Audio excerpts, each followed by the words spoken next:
Hey there guys, and welcome to my second ever campaign diary. This is very exciting. Dungeons & Dragons is super fun, really cool. Everybody should play it. So, where we last left off, this is session number 14. I got the session numbers wrong last episode, but that's fine. That's all good. Our party has figured out where the Vault of Dragons is in Waterdeep. This cache of 500,000 gold pieces, and their rivals, the Castellanter noble family, are on their way. So we pick up immediately where last session left off. The whole party's here, everyone's available. So the beginning of the game is some catching up between the characters. Bryn, our resident life cleric, finds out about the devilish deal that our Aarakocra rogue Harvey Whoosh made. In exchange for saving the souls of 2 children, he has to deliver 100 souls to the 9 hells, which obviously did not make our life cleric feel very good. Our life cleric had a lot of opinions about that. So that's gonna be for some interesting conflict later on down the road. And hey Mentos, I have an adorable cat. And so they make their way to the City of the Dead in Waterdeep, which is this kind of, very much like kind of a playground, like, it's a funeral, it's a graveyard, but it's much more like a happy, very exciting place. It's kind of goes with how Waterdeepians, people who live in Waterdeep, feel about death when you live in a world. Especially in the greatest city in the Sword Coast, filled with adventurers and such. A graveyard is very much a place for revelry and excitement. It's a place for celebrating people's lives and not a place for sadness. So they make their way through and they see the Neverember Crypt, the Neverember Mausoleum, where they know the Vault of Dragons is underneath. And they see 12 guards dressed. They assume City Watch. They look like the wearing the insignia and the armor of the City Watch guards. There's about 12 of them outside guarding the crypt, it seems, which is interesting because last session, Quick, our tiefling sorcerer cleric, had sent out messages to these 2 different groups and people that they have befriended to come to the Neverember Crypt. One of which was Laurel Silverhand, the Open Lord of Waterdeep. So this could possibly be her troops already here, already established, already blocking off the area. But under closer inspection, they notice that the guards' uniforms, there's just something a little bit off about them. They don't seem to be 100%. So kind of getting that perception, that information, they walk up, and Rainier has a conversation with this guard. He's like, hey, this is my family's crypt. This is, my family's crypt. Why can't I go inside? And the guard replies with, this is Silverhand's orders, nobody in or out. And Rainier's like, that's funny because I just talked to Silverhand. She knows that we're coming. We're here with her, so she should have told you guys to let us in. And it's immediately right there. Rainier rips out, takes out his rapier and cuts down the City Watch guard in a flash of an instant, because he could tell from Jump Street that these guys weren't who they were saying they were. If they were working with the Open Lord of Waterdeep, well, the party already had made a deal with the Open Lord of Waterdeep and was in league with them, so it didn't really make sense that she would not inform her guards to let them pass when they arrived. So Rainier Neverember just cuts down this one guard. And that brings us to a battle of our party, our 4 party members and Rainier Neverember versus 11 City Watch guards, who are all kind of spread out. Rainier takes down about 3 more. Sundry, our elven paladin of vengeance, takes down one, tries to take down the second one, he misses. Some of the guards who are in the backer flank all toss their spears at the same time down at Quick and Harvey. And they were able to save against this area of effect attack. And then, after the first soiree of combat. Uh, from the ground, about 5 bearded devils showed up, and 6 imps popped into the material plane into existence. And things were not looking good for our party. There were about 8 or so City Watch guards left, and now there's about 11 more guys just showed up, and they still haven't really made much ground heading towards the vault. And that's when the cavalry arrives. The Monster Children, which is a name for this group of ne'er-do-wells and thieves and kind of Robin Hood types in the dock ward of Waterdeep. There's Maceris, the Tabaxi monk, ex-monk, as he would say, who's kind of the leader of this group. You have Jeff, who's a goblin rogue, also nicknamed as Red. She's got this kind of red undercut hair and some piercings, and her and Harvey have a meet cute. It's wonderful. And Bobkin, who's this bullywug who mostly just speaks in ribbits. They arrive with some of their bandits, and so they just, on horses, charge through the field. And then, from a teleportation circle, Laurel Silverhand arrives with 8 of her City Watch veterans. And so it just turns into mass chaos. You have these bearded devils and imps and Castellanter guards fighting these new people, and it's just explosions and weapons. And so the characters made a skill challenge. Basically, they had to look at their skills, their abilities, their spells, anything that their character could use to make it through this chaotic war that's basically kind of broken out into the Neverember Vault. So Sundry used the chain around his long sword and spun it around to intimidate and get people out of the way.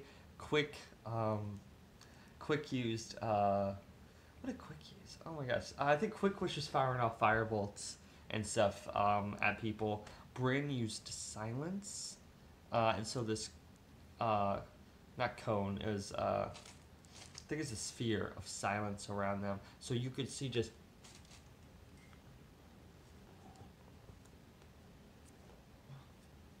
it was, I described it, it's like out of a Spielberg movie. It was just so cool. Like, there's just a sphere of silence following them as they're able to kind of get themselves together and make their way through this chaos of this battle that's erupted. Harvey, being an Aarakocra, just flew, but he picked up Jeff, the goblin, and brought her with them to the Neverember Mausoleum, which is, I'll talk about that later. So they head into the crypt, they head down, and it is complete darkness. One of the characters lights up a torch because the Aarakocra rogue and human do not have dark vision, so they can't see. And they're inside the Vault of Dragons. They go down about 100 feet or something. And so they go down, and it's this wide, massive stone chamber. They're able to kind of find their way around. They go up these stairs, and 2 of the characters, Rainier Neverember and Quick, happen to get see this fresco, this painting on the wall, and it charms Rainier Neverember. He fails his save. Quick succeeds, and she's able to shake it off, but Rainier fails. And so, after a couple of moments, Quick just starts attacking it and destroys it eventually. But after that, they kind of head upstairs. They make their way across this broken bridge. One of the characters jumps across and uses a rope to assist the others in getting across. While the others are getting across, Bryn, our life cleric, noticed a crack in the wall and decided just to look and see what was going on. And a black pudding started oozing out of the wall. Bryn ran, made it across the way, but Sundry, our paladin, decided to stay and fight this black pudding. I don't think they were aware of how strong the black pudding is. So Sundry's doing some stuff. Luckily, he has a magical sword. His armor's magical, so some of the black pudding's decomposing and oozing effects weren't as powerful. But he was able to take a little. He took about 40 points of damage out from that thing, but it was still looking pretty rough. which is when Laurel Silverhand appears with her flaming longsword and is able to smite down the Black Pudding. And so she accompanies them the rest of the way. They head down. They find this secret door. They find this room that has a glyph of the Dwarven God of Secrets. And the characters surmise they have to tell a secret to be able to get wherever they need to go. And so they're kind of, everyone's a little standoffish, everyone's a little quick, starts blurting out things, but they're not technically secrets because a lot of the party knows. Not every party member knew about her backstory, but if some people already do, then it's not really a secret, is it? So that didn't work. And so they're all trying to figure out, like, oh, what do we say? What do we say? When Jeff, the goblin rogue, she just yells out, I don't like pancakes. The secret door opens. Because secrets don't always have to be life-altering, life-changing backstory reveals. Sometimes they could just be something that you've kept secret because you didn't want to be rude at breakfast every time people ate pancakes. And you're like, yeah, no, I love pancakes, when really you don't like pancakes. Which is just a dumb thing I thought of off this because Jeff is great and I love her. So they head down. They make it down to the vault. They see a man speaking with this dwarf inside of the vault, like the lowest part of the vault itself. And the man is actually Daggle Neverember, Rhaenyra's father, the man who embezzled and stole this gold from the city in the first place. Which that sets Rhaenyra off into a rage because he's angry, but he believes that it's someone disguised as his father. Because how shitty would it be for them to get all the way here and his dad to be here? That's just, it can't. He yells at Quick, just figure it out. I don't know what it is, but just figure it out. And so they begin talking to this dwarf, and they begin telling him, like, hey, this man is not who he seems. He is not Daggle Neverember. He is somebody else, probably Victorio Castellanter. We're not sure, but we know it's not him. And that is when Jarlaxle comes down with some of his elite drow soldiers. Jarlaxle is working in league with Laurel Silverhand and the party to help bring the gold back to Waterdeep. He kind of walks down. He's like, somebody had to clean up your guys' mess out there. Jeez, what is this? And at that point, Quick is a dragon ancestry sorcerer, so she has some scales. So she shows that, and she's like, "Hey, I don't know how much this will help, but like we're from the same, bloodline or whatever." Because at this point, the dwarf has actually transformed into an adult gold dragon. Because he's starting to get upset because he doesn't know what the truth is. Is this man actually Daggle Neverember? Are these people telling the truth? He's not sure, and he's angry and upset and transforms into a giant dragon. It's at that point that the man disguised as Daggle Neverember realizes that he's a little outnumbered here because there's some very powerful, influential people in the city who are very powerful spellcasters there, and these meddling kids. Dumb Scooby-Doo joke. And so he tries to escape. He tries to Dimension Door out of the way. Quick reacts and tries to stop him. He blinks out of the way and then Dimension Doors again. Silverhand is just like, it doesn't matter. Because Silverhand knows that what the party knows is that the devils, they made a deal with the devil of Asmodeus for Victorio and Amalia Castellanter's souls. So on Founders Day, their souls are going to get taken by a devil. So Silverhand's just like, he's not going to be able to escape what's coming to him. So the party's just like, yeah, you're right. And they're able to convince this gold dragon, Silverhand and Quick are able to convince them, like, hey, you know this is wrong. This gold belongs to the city. They need it back. But I will, and Silverhand makes a promise. She'll allow him to stay there. She'll feed him gemstones. She'll keep him happy. So he allows the gold to be taken.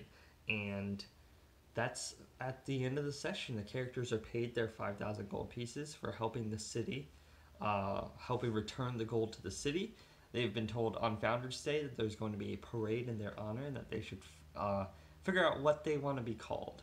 because they don't have an adventuring name yet. And there's going to be this big parade and big celebration for them as they are announced as the heroes of Waterdeep. And that's the end of the session. So onto my side of the things behind the screen, the DM screen as it is. I had a lot of opinions. I wasn't exactly sure how this session was going to go. Because at the end of last session, Quick had sent out all of these messages to different groups in the city for them all to converge at the City of the Dead. And so I had to really leverage and think about the relationships that they've made with these people, how good, how strong are these bonds of relationships, and would they assist them if called upon? I think that the relationship they've made with Mysaris is it's very strong, and it's on the path to becoming a very strong relationship. But I think because Harvey messaged Jeff specifically, the Goblin, that is why they were able to make their way there. I think Mysaris really likes the party, and he really enjoys their company, but I think he's going to need a little bit more from them. Especially after this situation, he's probably going to ask for a little bit more from them. So it'll be interesting for me to come up with what his payment's going to be. Also, I don't remember if I said it the last session, but our party got into it with a changeling assassin that works for Mysaris named Vasir, and they got into an argument. They got into a fight with him. So it'll be interesting to see what happens with that. I have plans for Vasir is gonna come back in more of a stronger form. Definitely, he's gonna come back with a vengeance. And it'll be interesting to see because I think that Mysaris might see that his relationship with Vasir is not that rewarding, and maybe strengthening his relationship with the party might be. So it'll be interesting to see where that goes. They had also sent a message to the Zentarum, to a faction called the Doom Raiders, but so Quick had asked Fala Lefalier, who's a resident potion maker and brewer and herbalist in the ward that they live in, to send a message to their they're not really in a relationship, but their significant other, their partner, who's in the Zentarum, to assist. And using the spell that she used, which is Animal Messenger, and the fact that they haven't had that much interactions with that group, with the Zentarum, with the good faction of Zentarum, I did not have them show up because even if, like, the only thing, it's like, all right, you have this one guy vouching for these people that none of them have really met. So I didn't really see the sense in that group showing up. I didn't really think it made much narrative sense for them to show.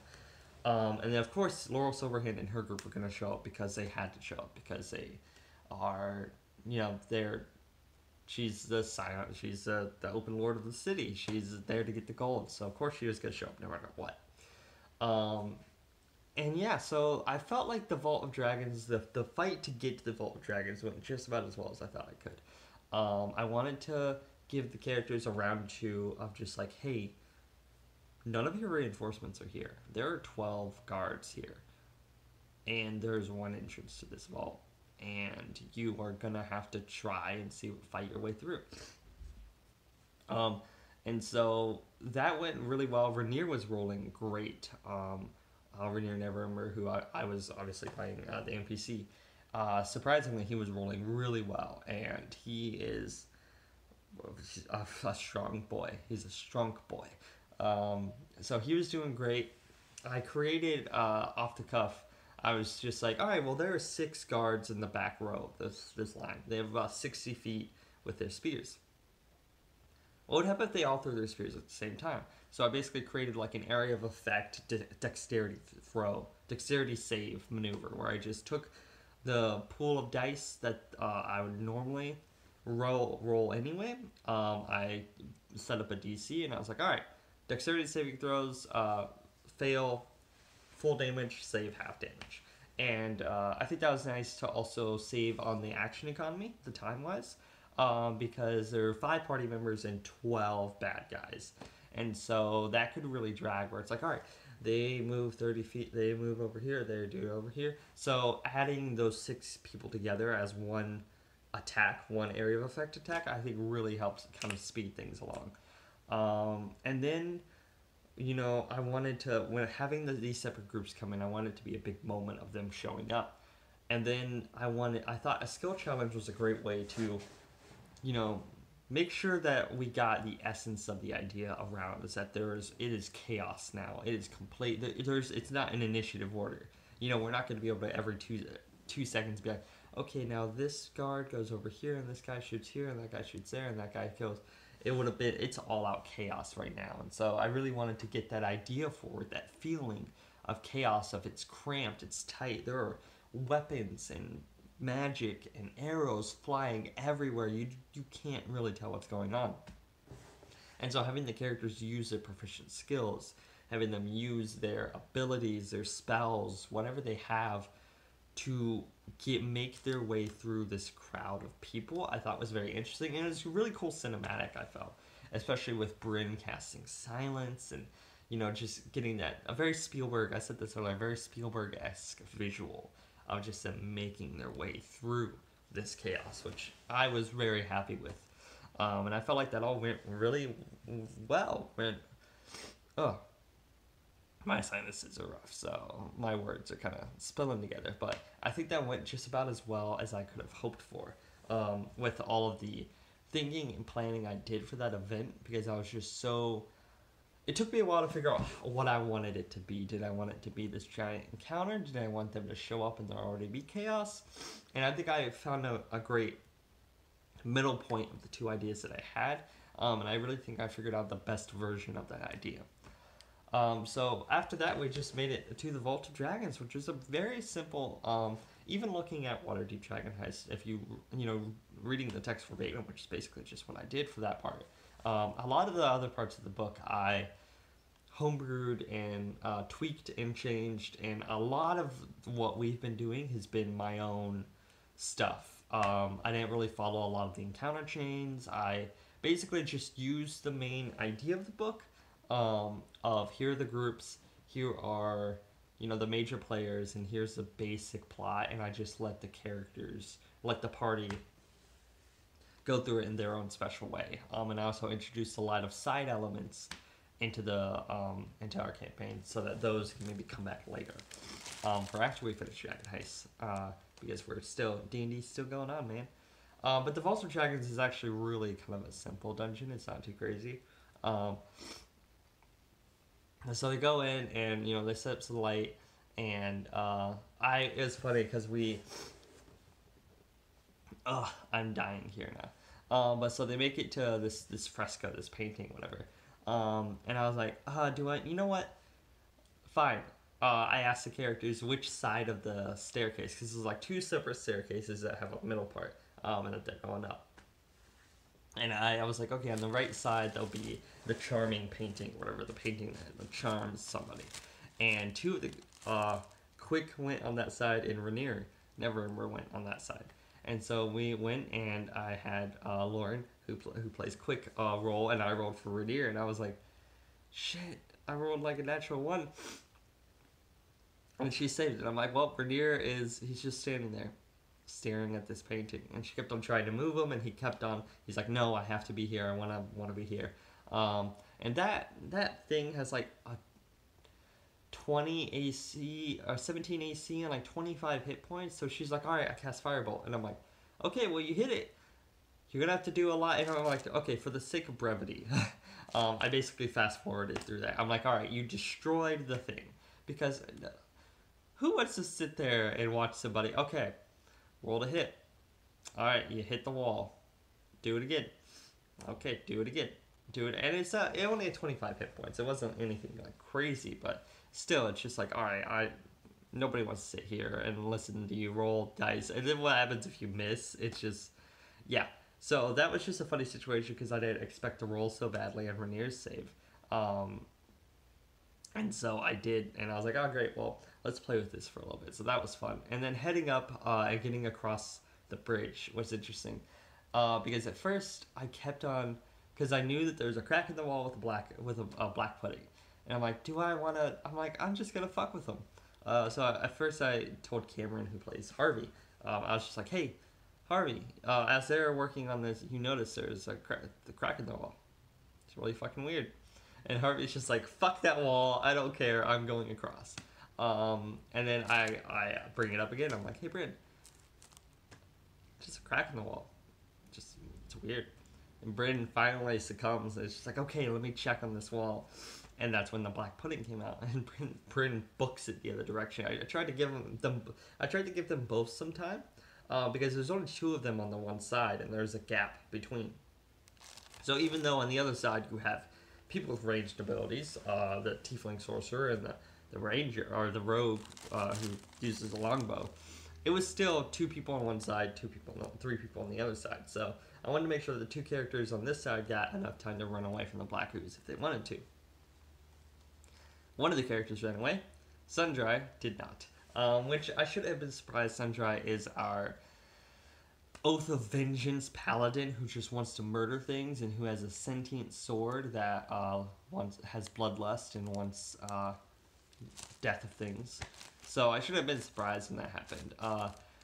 I don't know if Steve, who plays Sundry, realized how powerful Black Pudding is, because it has like 80-something hit points. And Steve did like 40-something points in a round in his turn, because he has Oath of Vengeance Paladins are no joke, and also I homebrewed this longsword, which is a sentient blade, which allows you to spend one of your hit die for damage. So you lose a hit die, but you can put that into your damage.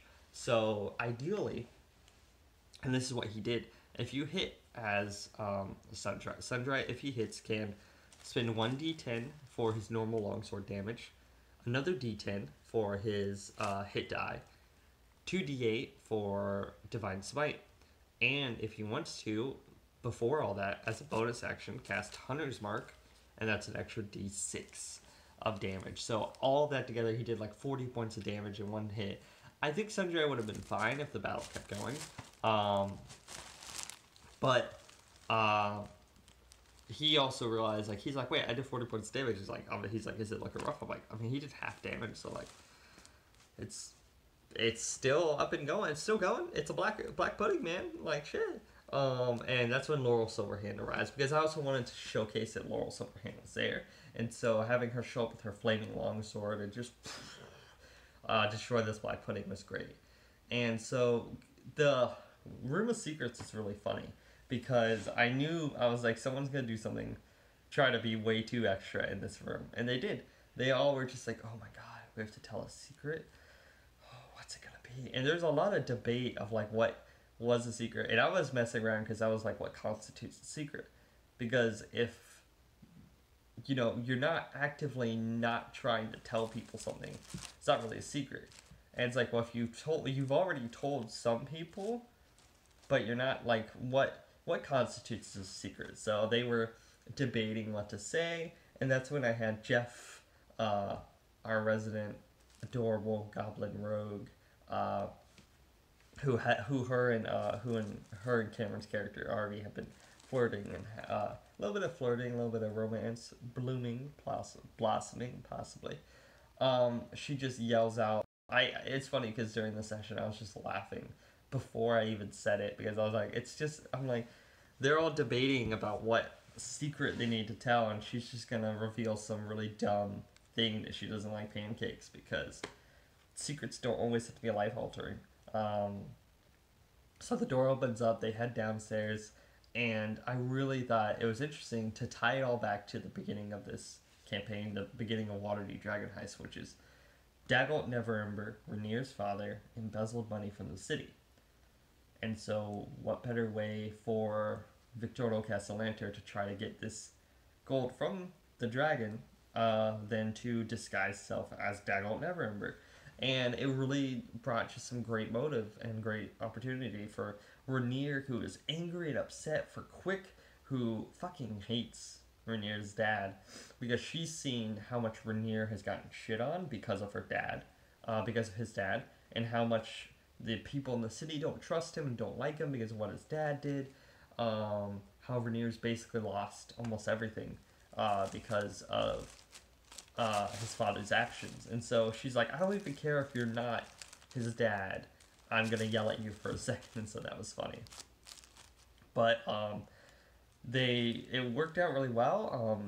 Victorio just knew that he was outnumbered and knew obviously his troops upstairs must have gotten killed or arrested because they're all the everyone else is down here, and there's Laurel Silverhand, who's a very powerful spellcaster, Jarl Axel, who's a very powerful spellcaster warrior, and all this group of adventurers. He knew he was outnumbered and he was not going to be able to fight his way through this. And the gold dragon was getting increasingly angry, and he knew he couldn't contend with all of these people, so he escapes.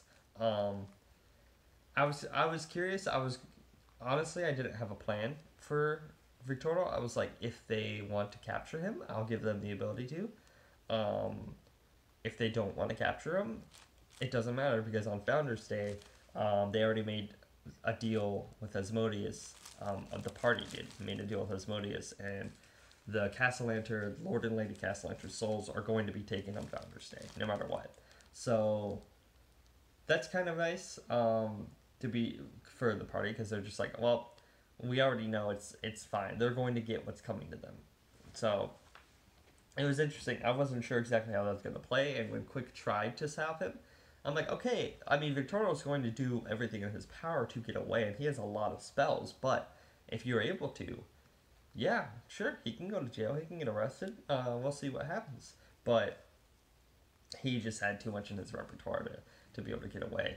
And I think Quick showing that she has dragon ancestor in her blood helped with the persuasion check with this gold dragon, but also having Laurel Silverhand there also helped with the persuasion check, and she just made the DC, literally, like, even with advantage, she rolled, and with her modifier, made the DC 18, I think it was, for the persuasion check. So yeah, it's just crazy to me. This is the first published adventure, whatever, that I've run. It's my first real-time DMing, and so it's just very exciting for us to get to the end of an adventure, and I feel like it's been a lot of fun, and the players have surprised me in a lot of interesting ways, and I've learned a lot. And so this next session is going to be it's going to be the day of Founders Day, and this is going to be our cooldown. This is going to be, I've watched a couple episodes of Critical Role, the festival episodes, and done some research of some festival games that I could add in, of just little games that the party could play that have low DCs that would just be kind of fun. The party did also say they put out flyers and brochures for a bard to hire for their tavern, so I've got some ideas for... Jeez, wow. Ugh. I'm just dying right now. After this, I really need to go lay out. They put out some flyers and brochures to hire a bard for their tavern, so I've already got a colorful cast of characters to audition for them. So I believe this session is going to be me singing show tunes very badly on purpose, and festival games, and then we end with this parade and a Star Wars New Hope medal award ceremony where the players can finally tell me what they want to be called, because they've been a very interesting group where they're not really an adventuring party. They've been a party of convenience so far. Of, hey, we all happen to be here in this area. Hey, let's live it. Free. It's free real estate. Let's live at Troll Skull Tavern. Hey, let's open this up. A lot of it has had to do with Rhaenyra, and how quickly they've kind of fallen for him, and become friends with him, and also how quickly they fell in love with the North Ward of Waterdeep, and how quickly they fell in love with the residents of Troll Skull Alley. This party is very much a Waterdeep party. They like being in Waterdeep. They love the people in Waterdeep, and so it'll be interesting to see where our campaign goes, and for me to entice them to want to leave Waterdeep, because I'm really gonna have to entice them to want to leave, because they love that city so much and they love the characters there. But I've got enough plot hooks and ideas for getting them out of the city, and also ideas for things that can happen inside the city though too. So it's going to be very exciting. I'm excited for next session. It's going to be really chill, just fun, lots of roleplay moments, and after that, I'm doing a month of in-game downtime. So I can't wait to see what different types of downtime activities my party wants to do and what we can maybe accomplish with their 5,000 gold pieces that they now have thanks to their assisting the city of Waterdeep in regaining the gold. So yeah, that's my very long, I feel like, campaign diary for this session, but this one had a lot going on. It was essentially the finale of Waterdeep Dragon Heist, so I'm excited. D&D's great. I love it. Okay, bye.